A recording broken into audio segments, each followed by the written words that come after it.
আজকে যে টপিকটা নিয়ে আলোচনা করবো সেটা হচ্ছে বায়ুমণ্ডল। যতটুকু নোট দেওয়া হয়েছে এর বাইরে কেউ করতে যাবে না। এর বাইরে যদি পরীক্ষায় প্রশ্ন আসে তাহলে ভাববে ওই রুমে ওই পরীক্ষাটায় আর কেউ পারবে না, তোমরা যেতে পারছো না, কারণ এর মধ্যে ফুল প্যাকড দেওয়া আছে। যত জায়গা থেকে ইনফরমেশন নেওয়া যায় তত জায়গা থেকে ইনফরমেশন দেওয়া আছে। এর বাইরে যদি আসে তোমাদের পড়ার দরকার নেই। ধরে নিয়ে ওই পরীক্ষাটায় আরো আদার্স ম্যাক্সিমাম ছেলে মেয়ে ওই প্রশ্নটা পারবে না, কিন্তু এই যে নোটটা দেওয়া আছে এতটুকু যদি পুরোপুরি প্রপার করতে পারে এর বাইরে আশা করছি তোমাদের বাঁধবে না। বায়ুমণ্ডল প্রথম যে লাইনটা দেখতে পাচ্ছ ওটা আমার হাতের লেখা নোট। যদি কোথাও কোনো বানান বা বুঝতে অসুবিধা আমাকে জানাবে, আমি তাও একবার পুরোটা রিভিশন করে দিচ্ছি। এখানে 4টে না 3টে পৃষ্ঠা রয়েছে। পৃথিবীকে ঘিরে যে বায়ু স্তর আছে তাকে বায়ুমণ্ডল বলে, অর্থাৎ মণ্ডল পাড়া দিয়ে যে বায়ু যায় তাকে বায়ুমণ্ডল বলে না। বায়ুমণ্ডল মানে মণ্ডল পাড়া দিয়ে যে বায়ু যায় তাকে বায়ুমণ্ডল বলে। পৃথিবী গোল, তার উপর থেকে চাদরের মতো আস্তরণ আছে যেটা বায়ুমণ্ডল। এবার এই বায়ুমণ্ডলের যে স্তরটা সেটাকে আবার কতগুলো সেকশনে ভাগ করা হয়েছে যাতে করে আমরা স্তরগুলো ভালোভাবে বুঝতে পারি কোন স্তরের কি ফাংশন। তো প্রথমে যে লেখা আছে ভূপৃষ্ঠ থেকে যত উপরে উঠবে আকাশের রং প্রথমে নীল দেখাবে। মানে যদি আমরা একটা রকেটে করে ধরো পাড়ি দিচ্ছি পৃথিবী থেকে উপরের দিকে, তাহলে আমরা যখন যত উপরে উঠবো আমরা প্রথমে দেখবো কি নীল, যে আরো যখন উপরে উঠবে তখন দেখবো বেগুনি, আর একদম আলটিমেট যখন অনেকটা উঁচুতে উঠে যাবো তখন দেখবো কি কালচে।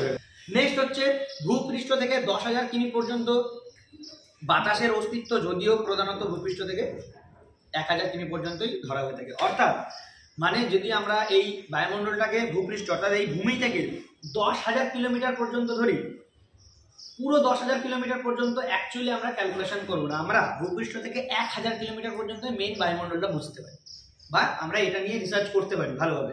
এর বাইরে যা আছে সব মহাকাশের দিকে চলে যাচ্ছে, ও এক্সেপশনাল, ওটা আমাদের জানার দরকার নেই, আর ওর বাইরে জেনেও লাভ নেই।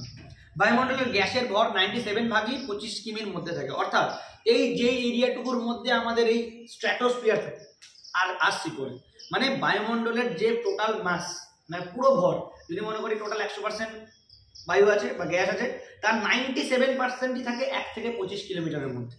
ঠিক আছে, 1 থেকে 25 কিলোমিটারের ওপরে বাকি 3% বা 4% মতো থাকে।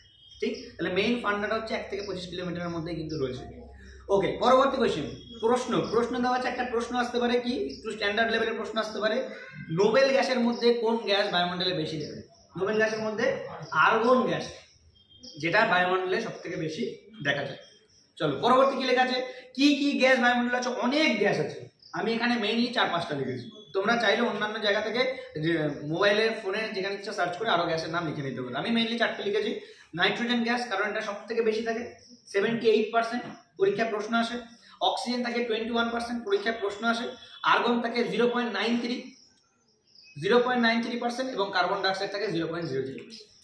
হয়েছে, তাহলে পরীক্ষায় প্রশ্ন আসবে নাইট্রোজেনের নিম্নলিখিতগুলোর মধ্যে নাইট্রোজেনের পার্সেন্টেজ কত হয় বায়ুমণ্ডলে? 78%। নেক্সট হচ্ছে অক্সিজেনের পার্সেন্টেজ কত? 21%।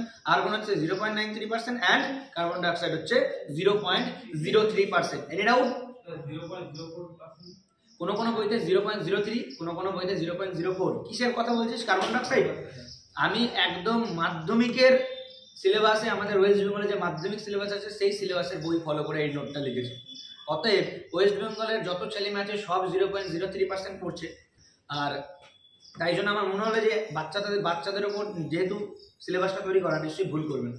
তো যদি 0.04% কোথাও পেয়ে থাকিস তাহলে অত মতান্তর হয়তো থাকবে না, অপশানে হয় 0.04% দেবে, তার সাথে বাকি অপশানগুলো একটু দূরে দূরেই দেবে। 3 কাছাকাছি 4 ঠিক আছে, মানা যায়, বাকি অপশানগুলো একটু দূরে দূরে। ঠিক আছে, চলো নেক্সট প্রশ্ন হচ্ছে গ্রিন হাউস গ্যাস কি? গ্রিন হাউস গ্যাস কি? সাধারণত যে গ্যাসগুলো তাপ শোষণ করতে পারে মেইনলি, মানে একদম আমরা সিম্পল ওয়েতে বুঝবো।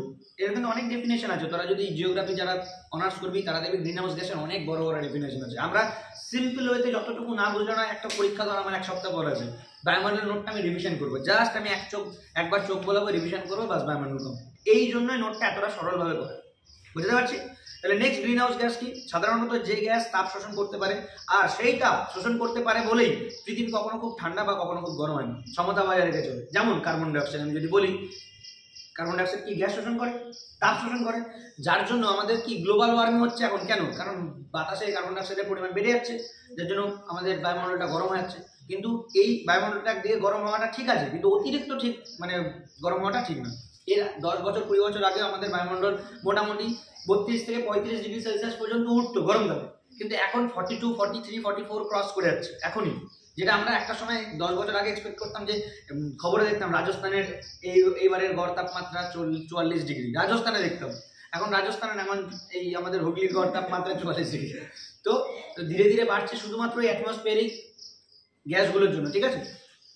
চলো পরবর্তী নেক্সট পেজে আছে, তোমরা পিডিএফটা নিশ্চয়ই দেখতে পাচ্ছ। পরবর্তী পেজে carbon die oxide green house gas, এটা তাপ শোষণ করে বলে পৃথিবীকে গরম রাখতে পারে, লেখা আছে অলরেডি। বাতাসে জলীয় বাষ্প থাকায় সূর্য উদয় থেকে অস্ত যাওয়ার সময় রঙের যে পরিবর্তন হলদে থেকে গোলাপি দেখতে পারি, অর্থাৎ বাতাসে জলীয় বাষ্প এবং ধূলিকণা থাকে।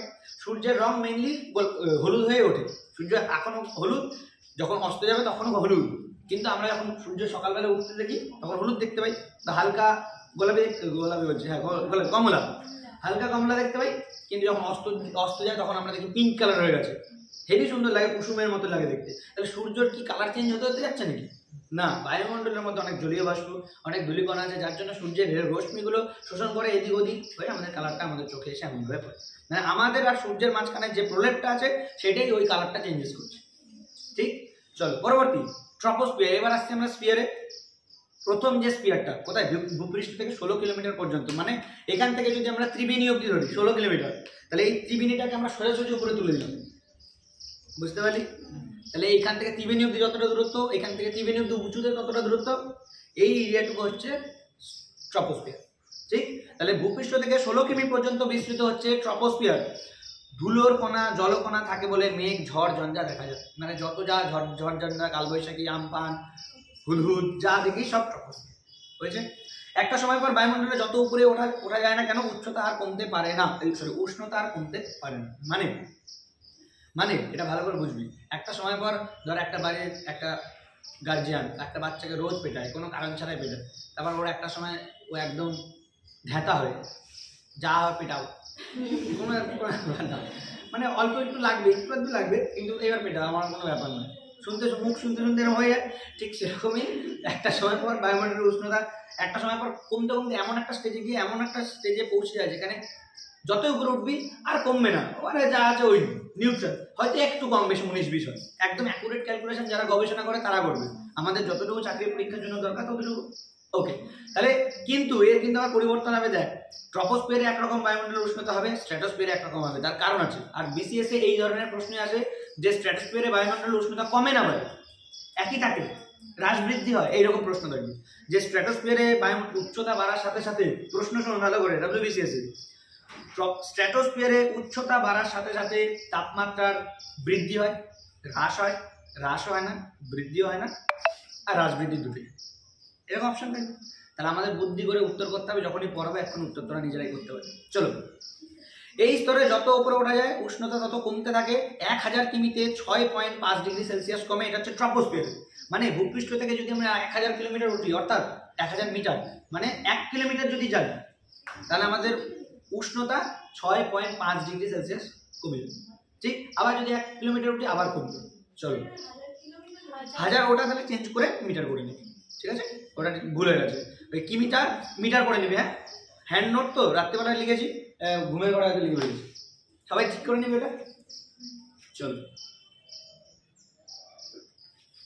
পরবর্তী। এই স্তরের ঘনত্ব বেশি। এই স্তরের ঘনত্ব কেন বেশি? কারণ জলীয় বাষ্প থাকে, ধূলিকণা থাকে, সব গ্যাসগুলোর বেশি ব্যাকআপ থাকে এখানে, তাই জন্য এই স্তরের ঘনত্বটাও বেশি থাকে। ওকে, ট্রপোস্ফিয়ারের ঊর্ধ্ব সীমাকে বলে ট্রপোপোজ। মানে ট্রপোস্ফিয়ার এবং স্ট্র্যাটোস্ফিয়ারের মাঝামাঝি যে স্তরটা, তার নাম দেওয়া হয়েছে ট্রপোপোজ। এই স্তরে উষ্ণতা কোনো পরিবর্তন হয় না। আমি একটু আগে বললাম না, একটা সময় মা খেতে খেতে ঝাঁটা হয়ে যায়, যে এই হচ্ছে সেই স্তর। ও যতই উঠবি 1 কিলোমিটার 2 কিলোমিটার, আর উচ্চতার আর উষ্ণতার আর কোনো হ্রাস বৃদ্ধি তেমন উপলব্ধি করতে পারে। চলো, অর্থাৎ ট্রপোস্ফিয়ার আর স্ট্র্যাটোস্ফিয়ারের মাঝে রয়েছে ট্রপোপোজ। ওকে, এই স্তর ট্রপোপোজ দিয়ে মূলত প্লেন, হেলিকপ্টার চলাচল করে। নর্মাল যে প্লেনগুলো আমরা দেখতে পাই সেটা মেইনলি ট্রপোপোজ দিয়ে চলাচল করে, বা হেলিকপ্টার যেগুলো একটু বেশি উচ্চতে উঠতে পারে। কেন নর্মাল যে প্লেনগুলো? কারণ এই ঝড়ঝঞ্ঝারের যে সিনটা, সেটা এই ট্রপোস্ফিয়ারের নিচের লেভেলটাতে থাকে। এই ট্রপোস্ফিয়ার থেকে স্ট্র্যাটোস্ফিয়ারের মাঝে যে ট্রপোপোজ, এই পোর্শনটা থেকে প্লেন বা হেলিকপ্টার যেতে পছন্দ করে। এর পরবর্তীতে আসছে জেট প্লেন, যেটা পরীক্ষা, ঠিক। চলো পরবর্তী আসছে স্ট্র্যাটোস্ফিয়ার। ভালো করে বুঝবে, স্পিয়ারের বানানটা বলে ঠিক করে নাও। ও তোমরা ঠিক করবে কোথা থেকে? পিডিএফ পরে বাড়িতে যখন লিখবে তখন ঠিক করে নেবে। চলো, ভূপৃষ্ঠ থেকে 50 কিমি এবং ট্রপোস্ফিয়ার থেকে অর্থাৎ 16 কিমি থেকে 50 কিমি পর্যন্ত, মানে আমরা ভূপৃষ্ঠ থেকে 16 কিমি পর্যন্ত ট্রপোস্ফিয়ার ধরেছিলাম, আর 16 কিমির পর থেকে 50 কিমি পর্যন্ত যদি আরো উঠে যায় তাহলে সেটা হচ্ছে স্ট্র্যাটোস্ফিয়ার। যদি প্রশ্নে আসে যে ভূপৃষ্ঠ থেকে স্ট্র্যাটোস্ফিয়ারের উচ্চতা কত, তাহলে 50 কিমি, ঠিক আছে। আর যদি বলে ট্রপোস্ফিয়ার থেকে স্ট্র্যাটোস্ফিয়ারের উচ্চতা কত, তাহলে 16 কিমি থেকে 50 কিমি, ঠিক। এবার 16টা কোথাও 17 থাকতে পারে, 18 থাকতে পারে, এটা 19 হবে। চলো, এরপর আসছি ধূলিকণার অর্থাৎ ধুলোর কণা জলকণা থাকে না বলে মেঘ ঝড় ঝঞ্ঝা দেখা যায় না, এই জন্য একে শান্তমণ্ডল, ঠিক। তাহলে শান্তমণ্ডল বলা স্ট্র্যাটোস্ফিয়ারকে, কারণ ধূলিকণা ঝড় ঝঞ্ঝা কিচ্ছু থাকে না, একদম শান্ত থাকে। যা ঝড় ঝাপটা সবটা নিচে হয়ে যাচ্ছে ট্রপোস্ফিয়ার। এই স্তরে ওজোন গ্যাসের স্তর থাকে বলে, ভেরি ভেরি ইম্পর্টেন্ট, ভালো করে শুনবে, এই স্তরে ওজোন গ্যাসের স্তর থাকে বলে এই ওজোন গ্যাসের স্তর সূর্যের আল্ট্রাভায়োলেট অর্থাৎ ইউভি রে যেটাকে বলে আল্ট্রাভায়োলেট রশ্মি, সেটাকে শোষণ করে। ফলে এই স্তরের উচ্চতা বৃদ্ধির সাথে সাথে উষ্ণতা বেড়ে যায়। তাহলে ভাব, একই লোক যদি ভূপৃষ্ঠ থেকে ট্রপোস্ফিয়ারে উঠে যায় তাহলে উষ্ণতা কমতে কমতে যাবে, ফিল করবে। ওই লোকই যখন আবার স্ট্র্যাটোস্ফিয়ারের দিক দিয়ে যাবে তখন ওই লোকে আবার উষ্ণতা বাড়বে, সেটা ফিল করবে। কেন? কারণ এর মধ্যে ওজোনের স্তরটা রয়েছে, আর এই ওজোনের স্তর কি করছে? সূর্যের আল্ট্রাভায়োলেট রশ্মিটা নিজে শোষণ করে রাখছে, যার জন্য নিজে হিট হচ্ছে এই এরিয়াটুকু। তাহলে প্রশ্ন কিন্তু এই জায়গাটা থেকে আসবে যে স্ট্র্যাটোস্ফিয়ারের উষ্ণতা হ্রাস হয়, উচ্চতা বাড়ার সাথে সাথে হ্রাস হয়, বৃদ্ধি হয়, হ্রাস বৃদ্ধি কিছু হয় না নাকি হ্রাস বৃদ্ধি? বুঝতে পারলাম? তাহলে উষ্ণতা কি হয়? বৃদ্ধি হয়। উচ্চতা বাড়ার সাথে সাথে উষ্ণতা বৃদ্ধি। নেক্সট, তবে এই অঞ্চলে মেঘ বায়ু প্রবাহ না থাকলেও জলীয় বাষ্প বরফের কেলাস দ্বারা গঠিত একটি মেঘ দেখতে পাওয়া যায়, ভেরি ভেরি ইম্পর্টেন্ট। এই মেঘটার নাম শুক্তির জননী মেঘ বা পোলার স্ট্র্যাটোস্ফেরিক ক্লাউড। শুক্তির জননী মেঘ বা পোলার স্ট্র্যাটোস্ফেরিক ক্লাউড, যেন মুখস্থ হয়ে যায়। স্ট্র্যাটোস্ফিয়ারে একটাই মেঘ দেখতে পাওয়া যায় যেটাকে বলা হয় পোলার স্ট্র্যাটোস্ফেরিক ক্লাউড। নেক্সট, স্ট্র্যাটোস্ফিয়ারের ঊর্ধ্বসীমাকে বলা হয় স্ট্র্যাটোপোজ, অর্থাৎ স্ট্র্যাটোস্ফিয়ার আর মেসোস্ফিয়ারের মাঝে যে স্তরটা সেটাকে বলা হয় স্ট্র্যাটোপোজ। স্ট্র্যাটোস্ফিয়ারের ঊর্ধ্বসীমাকে বলা হয় স্ট্র্যাটোপোজ, অর্থাৎ স্ট্র্যাটোস্ফিয়ার ও মেসোস্ফিয়ারের মাঝের স্তরকে বলা হয় স্ট্র্যাটোপোজ। ওকে, এবার আসছে মেসোস্ফিয়ার, আমি করতে করতে বলে দিচ্ছি। মেসোস্ফিয়ার এবার আসছে পরের স্টেপ, ভূপৃষ্ঠ থেকে 80 কিলোমিটার অথবা স্ট্র্যাটোস্ফিয়ার থেকে অর্থাৎ 50 কিলোমিটার থেকে 80 কিলোমিটার। ওকে, এটা আবার উল্টো, উচ্চতা বাড়ার সঙ্গে সঙ্গে উষ্ণতা আবার কমতে থাকে। তাহলে বুঝতে পারছিস বায়ুমণ্ডলের কিরকম কেস? প্রথম স্পিয়ারটায় উষ্ণতা কমবে, পরের স্পিয়ারটায় উষ্ণতা বাড়বে, আবার তারপরের স্পিয়ারটায় উষ্ণতা কমবে। বায়ুমণ্ডলের এরকম কেস কিন্তু।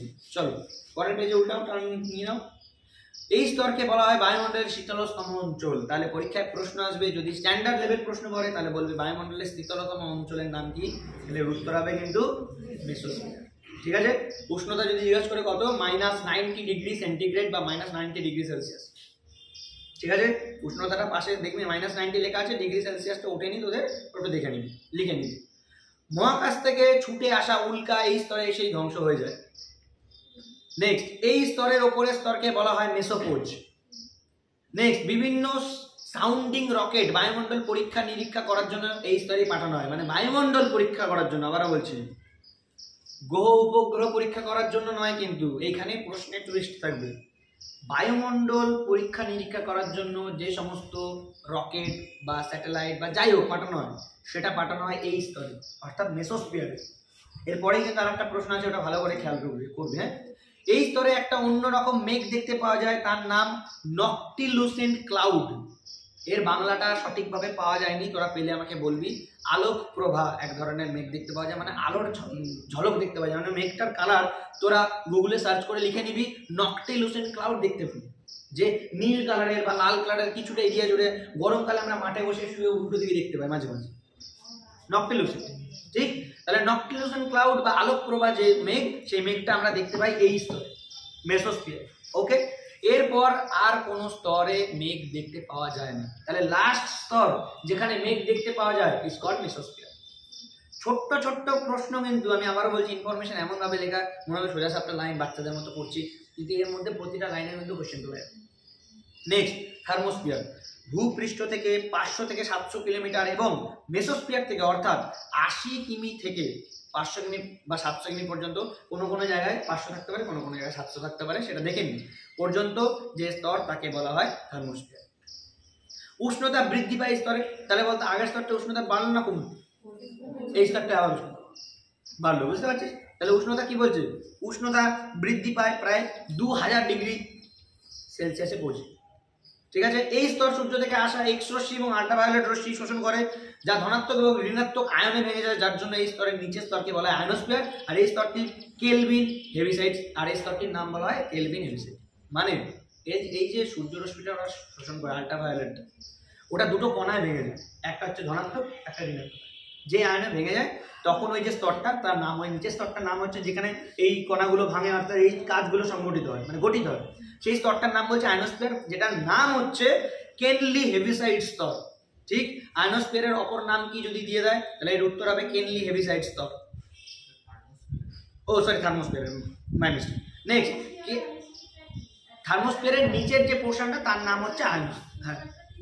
হ্যাঁ, কেনলি হেভিসাইড স্তর মূলত পৃথিবী থেকে আগত বেতার তরঙ্গকে প্রতিফলিত করে। অর্থাৎ এই যে স্তরটা, এই স্তরে একটা বেতার তরঙ্গের, মানে এই যেটা বলতে চাচ্ছিলাম যে এই যে স্তরটা একটা চাদরের মতো আস্তরণ করে যায় নেগেটিভ পজিটিভ আয়নের।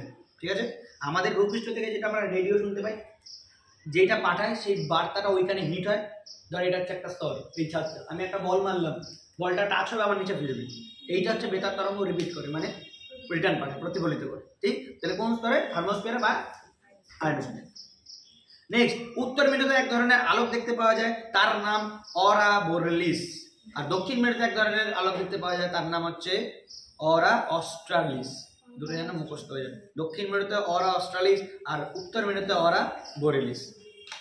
Next, international space station ISS এই স্তরেই ঘুরে বেড়ায়। অর্থাৎ ইন্টারন্যাশনাল যে স্পেস স্টেশনগুলো হয় না, যেগুলোতে স্যাটেলাইট গুলো যায়, স্পেস স্টেশন যেগুলো হয়, সেই স্পেস স্টেশনগুলো কিন্তু থার্মোস্ফিয়ারে থাকে। তাহলে বায়ুমণ্ডল পরীক্ষা নিরীক্ষা করার জন্য কোন কোন স্ফিয়ার? বায়ুমণ্ডল পরীক্ষা নিরীক্ষা করার জন্য গোলা না গেল, অপশনে থাকবে বায়ুমণ্ডল পরীক্ষা নিরীক্ষা করার জন্য আর ইন্টারন্যাশনাল স্পেস স্টেশন। ঠিক আছে, নেক্সট, এক্সোস্ফিয়ার ভূপৃষ্ঠ থেকে বাকি সবটা মূলত 1000 কিলোমিটার পর্যন্ত এবং থার্মোস্ফিয়ার থেকে 700 কিলোমিটার থেকে 1000 কিলোমিটার পর্যন্ত বা তার বেশি পর্যন্ত বেশি। ক্লিয়ার? এই স্তরের উষ্ণতা বাড়তে থাকে, কাছাকাছি চলে যায় যেহেতু। মূলত হাইড্রোজেন গ্যাসকে দেখতে পাওয়া যায় এই স্তরে, হাইড্রোজেন গ্যাসের প্রাধান্যই থাকে এই স্তরে। কৃত্রিম উপগ্রহ স্যাটেলাইট, এবার ভালো করে বলছি, একটা স্পেস স্টেশন, একটা স্যাটেলাইট, আর একটা বায়ুমণ্ডল পরীক্ষা নিরীক্ষা করার জন্য রকেট বা কৃত্রিম উপগ্রহ বা যাই হোক, এত ডিটেলসেই কিন্তু বিসিএস থেকে প্রশ্ন আসে। ঠিক, আমরা নর্মালি বায়ুমণ্ডল পড়ে গেলাম, আমরা এতদিন ধরে এতটুকু পড়েছি, বায়ুমণ্ডলের সবথেকে প্রথম স্তর স্ট্র্যাটোস্ফিয়ার, ট্রপোস্ফিয়ার, তারপরে স্ট্র্যাটোস্ফিয়ার। আমরা এইটুকু মুখস্থ করার জন্যই সূত্র বানিয়ে ফেলতাম, ঠিক না? তারপরে এই স্তরগুলোর মধ্যে ইনফরমেশন জানতে হচ্ছে এখন, এবং এই স্তরের মধ্যে মেঘ জানতে হচ্ছে, এর মধ্যে যদি ব্যাকটেরিয়া থাকে সেটাও জানতে হচ্ছে।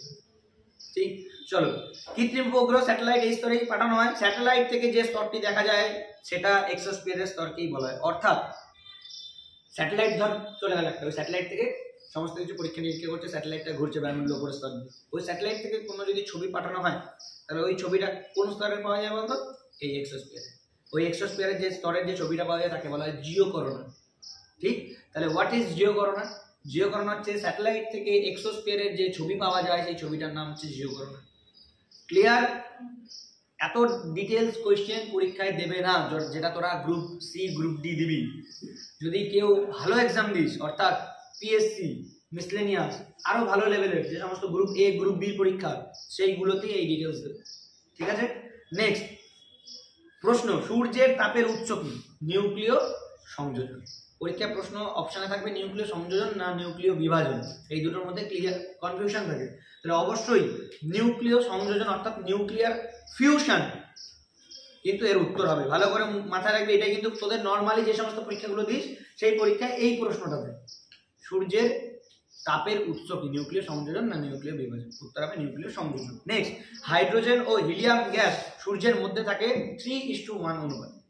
সূর্যের মধ্যে হাইড্রোজেন এবং হিলিয়াম গ্যাস থাকে আর সেটা 3:1 অনুপাতে থাকে। নেক্সট, এক্সোস্ফিয়ারের পরবর্তী স্তরের নাম হচ্ছে ম্যাগনেটোস্ফিয়ার। লাস্ট স্তর এক্সোস্ফিয়ারের লাস্ট স্তর এবার পুরো চলে যাচ্ছে যত দূর যেতে পারে। ঠিক আছে, নেক্সট ওজোন স্তরকে প্রাকৃতিক সৌরপর্দা বলা হয়। প্রাকৃতিক সৌরপর্দা বলা হয় ওজোন স্তরকে। ঠিক, নেক্সট বায়ুর গতিবেগ মাপার যন্ত্র বলছি, বায়ুর গতিবেগ মাপার একক হলো নট। আর লাস্ট কোয়েশ্চেন, ওজোন গ্যাসের ঘনত্ব মাপার একক হলো ডেলসন। ক্লিয়ার? এর বাইরে বায়ুমণ্ডল থেকে কেউ কিচ্ছু করবি না, বোঝাতে পারলাম?